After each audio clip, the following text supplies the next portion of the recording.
Welcome to a session on radiative transitions, absorption, spontaneous and stimulated emissions. First, let us discuss the generation and recombination process. When one electron leaving the energy level creates a hole, the process is called as electron-hole pair generation. Similarly, when an electron combines with the hole, the process is called as recombination. Here you can see this is the valency band and this is the conduction band. When an electron excited from this valency band to conduction band, here a hole is created and here a electron is created. So this is called as electron hole pairs. And here a hole is generated and here is a electron generated. So when this electron recombines with this hole, then this process is called as a recombination. Generation and recombination of electron-hole pair essentially requires external energies such as optical, electrical, thermal energies. Such processes are mainly between the valency band and conduction band. Here you can see in order to excite the electron from this valency band to conduction band, external energy either in the form of optical or electrical or thermal energies is required. First, let us discuss the radiative and non-radiative recombinations. Radiative recombination occurs when an electron in conduction band recombines with the hole in the valency band and the excess energy is given out as photon. Optical process associated with the radiative recombinations are absorption, spontaneous emission, and stimulated emissions. Here you can see when the excited electron from valency band to conduction band, when it recombines with the hole in the valency band, in this process, if it emits the excess energy in the form of photon, then this is called as radiative recombination. Here electron directly recombined with the hole.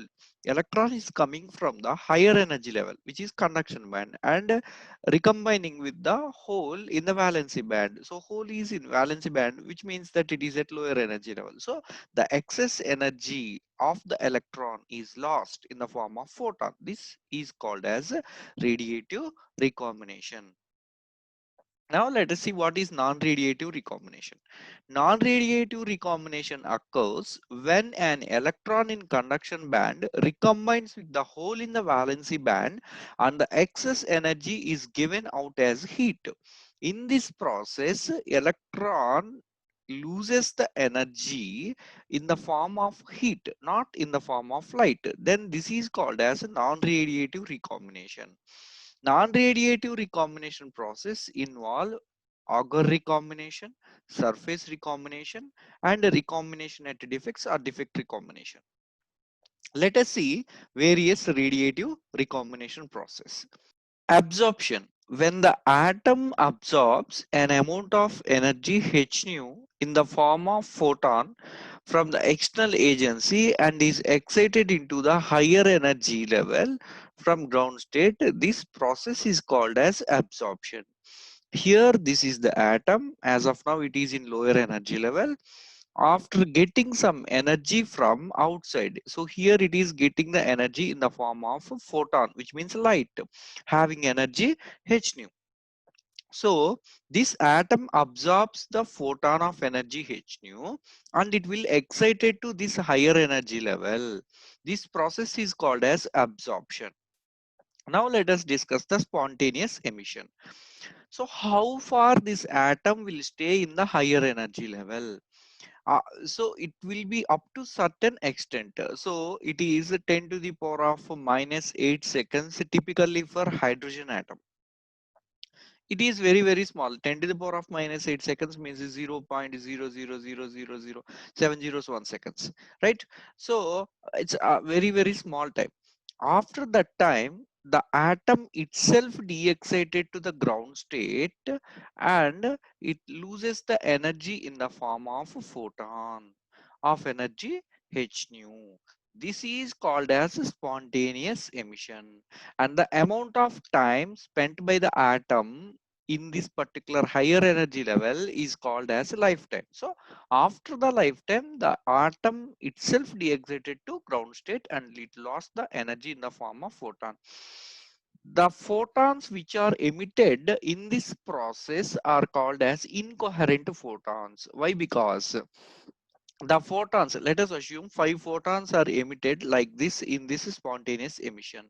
So these 5 photons don't have coherence, directionality, monochromacity. So obviously they don't have intensity. Due to this, they are called as incoherent photons. Best example is the photons which are emitted from tube light is the best example of spontaneous emission of light. Now let us discuss the stimulated emission of radiation. When an atom in the excited state comes to the ground state with the influence of external agency, which means here we are stimulating this atom with an outside photon. Such an emission is called as stimulated emission. Here you see this process will takes place before the lifetime, which means this atom will stay in this particular energy level for certain extent of time. So before this time, if you stimulate this atom with an particular photon, then this atom de-excite to ground state by emitting a photon which is similar to the incident photon. So these two are now twin photons, which means they have same phase, same directionality, coherence, and high intensity. So these so-called emitted photons are called as coherent photons, and these photons are required for the preparation of lasers. Thanks for watching.